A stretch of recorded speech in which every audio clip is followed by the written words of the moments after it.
Bismillahirrahmanirrahim. Assalamualaikum warahmatullahi wabarakatuh. Alhamdulillahil qawi sultan al-wadi burhan al-mabsuti fil wujud dzikr muaisan. Asyhadu an la ilaha illallah wahdahu la syarikalah wa asyhadu anna Muhammadan abduhu wa rasuluh. Allahumma shalli ala sayyidina Muhammad wa ala ali sayyidina Muhammad. Allah Ta'ala fil kitabil karim. A'udzu billahi samil alim minasyaitonir rajim. Ya ayyuhalladzina amanu kutiba alaikumus syiyam kama kutiba alal ladzina min qablikum la'allakum tattaqun. Wa qala Rasulullah sallallahu alaihi wasallam khairukum man ta'allama al-Qur'an wa 'allamahu. Shadaqallahu sadaqa rasul. Teman-teman semuanya, gimana tadi pagi sahur nggak? Mudah-mudahan tadi pagi sahur ya. Sahur adalah salah satu bentuk ibadah. Sahur memiliki arti yang luas dan sahur juga mendapatkan pahala. Jadi jangan lupa sahur di setiap harinya. Oke, alhamdulillah hari ini kita masuk dalam pelajaran pertama sesuai dengan yang kemarin muncul di iklan sebelumnya, yaitu kita akan membahas tentang tahsin. Tahsin tilawah memiliki arti yaitu memperbaiki bacaan Al-Quran. Orang yang sudah lancar dalam membaca Al-Quran dan benar dalam membacanya disebut mahir atau mufkin. Nah, orang yang mahir sendiri akan mendapatkan kemuliaan dari Allah Subhanahu wa Ta'ala.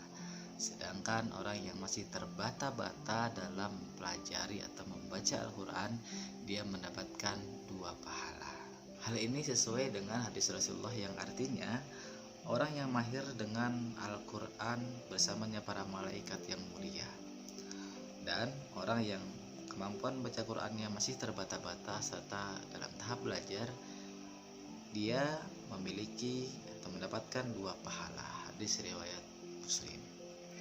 Nah teman-teman, 2 target yang diutamakan dalam belajar tahsin ini, yang pertama adalah kemampuan membaca Al-Quran dengan lancar, sedangkan yang kedua adalah kemampuan membaca Al-Quran dengan benar.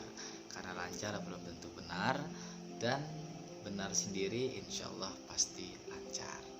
Nah teman-teman, untuk menjadi seseorang yang mungkin dalam membaca Al-Quran atau sempurna, benar, langkah awal teman-teman bisa sering-sering mendengarkan murotal dari para imam-imam yang teman-teman sukai. Nah, di sana teman-teman bisa mendengarkan dan juga bisa mempraktekannya atau mengikuti daripada bacaan-bacaan Al-Quran yang dibacakan, sehingga teman-teman terbiasa dengan nafas-nafas panjang dan juga pengucapan di tiap hurufnya. Nah, langkah yang kedua untuk bisa belajar tahsin secara maksimal adalah dengan cara bertalaki. Apa itu talaki? Bertalaki adalah belajar dengan seorang guru, di mana di situ ada 3 hal yang memang harus ada. Seperti yang pertama adalah materi itu sendiri, dalam hal ini adalah materi tahsin.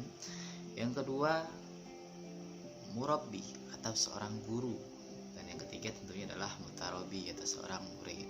Di mana dengan hal ini teman-teman bisa langsung membaca dan juga didengarkan oleh guru atau murabinya, sehingga apabila terjadi kesalahan atau kekeliruan dalam hal pengucapan dan juga tanda baca lainnya bisa langsung diperbaiki. Nah, dalam hal ini karena kondisinya sedang stay at home berkenaan dengan virus COVID-19 ini, teman-teman bisa juga insya Allah kita akan melakukan Zoom.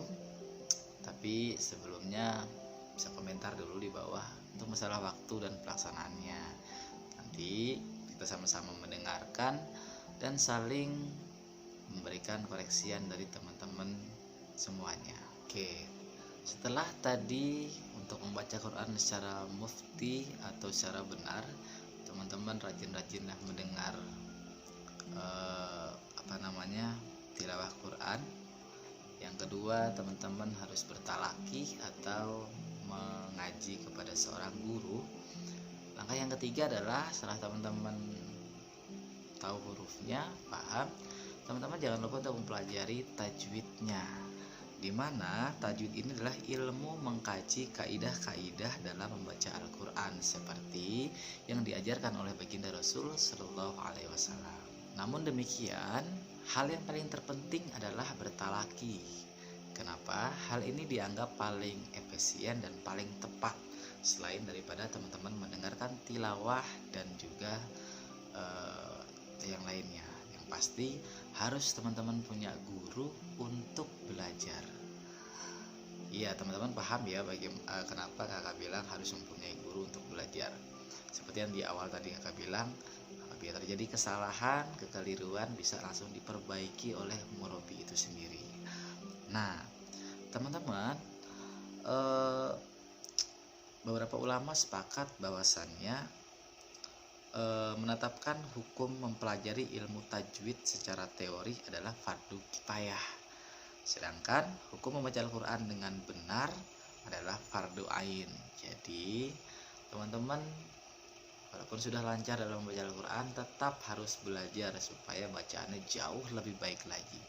Kenapa? Wah, banyak orang bertanya, saya sudah cukup bisa. Kunci dalam sholat itu adalah kalimat atau surah Al-Fatihah. Tapi andai kata pembacaannya salah, maka kalimat atau arti dari suratul Fatihah sendiri juga memiliki arti yang berbeda. Oleh sebab itu pentingnya kita belajar Al-Quran. Teman-teman, untuk intinya untuk belajar tahsin sendiri dan atau untuk menjadi muftin atau membaca Al-Quran dengan baik dan benar, cara-cara tadi teman-teman jangan lupa. Intinya adalah belajarlah dari seorang guru. Kenapa? Karena pentingnya belajar dengan sanad. Artinya kita berguru pada guru kita berguru pada gurunya lagi, sehingga ilmu itu bisa dipertanggungjawabkan dan juga benar. Tidak sembarangan kita memilih guru. Nah, di sini kita akan masuki pelajaran yang pertama, yaitu tempo dalam membaca Al-Quran. Yuk kita simak. Allah Subhanahu wa Ta'ala memerintahkan kepada kita untuk membaca Quran dengan tartil. Apa itu tartil? Lambat, benar, dan khusyuk. Namun boleh juga membaca Al-Quran dengan cara yang cepat, namun tidak merubah atau tidak menghilangkan hukum-hukum bacaan tersebut atau tajwid bacaan tersebut. Allah Subhanahu wa Ta'ala mengatakan dalam Quran surat Al-Muzammil ayat 4 yang berbunyi warattilil Qur'ana tartila. Artinya, dan bacalah Al-Quran itu dengan tartil. Nah, jadi teman-teman jangan terburu-buru membaca Quran dengan lambat, benar, dan khusyuk. Mudah-mudahan teman-teman bisa ya mempraktikannya. Rahimakumullah, mudah-mudahan masih lanjut ya belajarnya. Oke, yang selanjutnya adalah kita belajar tentang isti'adzah. Apa itu isti'adzah? Biasanya kita sering kalau mau ngaji itu baca Quran di depan guru kita, selalu guru kita bilang ayo ta'awudz dulu. Nah, isti'adzah itu artinya adalah memohon perlindungan kepada Allah Subhanahu wa Ta'ala sebelum membaca Al-Quran. Sebagaimana Allah katakan dalam Quran surat An-Nahl ayat 98, teman-teman bisa cari Qurannya, teman-teman bisa cari ayatnya di Quran surah An-Nahl ayat 98 yang artinya apabila kamu membaca Al-Quran hendaklah kamu meminta perlindungan kepada Allah dari setan yang terkutuk. Teman-teman udah paham kan baca isti'adzah? Iya. Nah, benar sekali. A'udzubillahi minasyaitonir rajim. Nah, di sini pembacaan isti'adzah ada dua. Kalimat isti'adzah ialah sebagai disebut dalam Quran surah An-Nahl ayat 98 tadi, atau bisa ditambahkan dengan a'udzubillahis samil alim minasyaitonir rajim. Tapi kita banyak juga yang menggunakan kalimat yang seperti tadi, a'udzubillahi minasyaitonir rajim. Tapi boleh juga dengan kalimat a'udzubillahis samil alim minasyaitonir rajim. Pembacaan isti'adzah dapat dilakukan dengan dua hal. Yang pertama dapat dilakukan dengan jahr, Yang kedua dilakukan dengan syir. Jahar artinya keras sehingga orang lain di sekitar kita dapat mendengar bacaan isti'adzah kita. Sedangkan syir adalah bacaan yang cukup hanya bisa didengar oleh si pembacanya atau diri kita sendiri. Pembacaan isti'adzah secara jahar dilakukan pada dua kesempatan. Yang pertama, ketika tilawah dilakukan secara jahar atau secara keras. Yang kedua, tilawah yang dilakukan secara bersama dalam satu kelompok atau halakoh atau likoan, di mana kita membacanya dengan suara keras atau jahar sehingga orang lain mendengarnya. Sedangkan pembacaan isti'adzah secara syir dapat dilakukan dengan 3 kesempatan. Yang pertama, kalau memang ingin membaca Quran secara syir pelan artinya, ya maka diawali juga dengan isti'adzah yang pelan. Masa iya isti'adzahnya kenceng, a'udzubillahi samil alim minasyaitonir rajim, baca Qurannya sir atau pelan atau kan nggak nyambung. Yang kedua, bisa dilakukan dengan cara pada saat halakoh atau perkumpulan majelis Quran, di mana yang membaca isti'adzah secara jahar atau secara keras adalah orang pertama. Sedangkan orang kedua atau orang yang menyambung ayat tadi cukup membaca syir saja yang didengar dan kemudian melanjutkan ayat yang dibacanya. Nah, yang selanjutnya adalah pada saat ketika sholat sebagai imam atau makmum atau sendiri. Kalau untuk masalah ini kakak tidak terlalu membahas secara real karena ini berkaitan dengan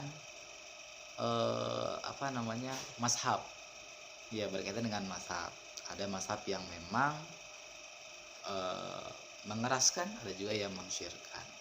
Nah, oke, jadi kakak tidak mempermasalahkan hal ini, tapi intinya kita mengerucut kepada bagaimana cara pembacaan isti'adzah, penempatannya seperti apa.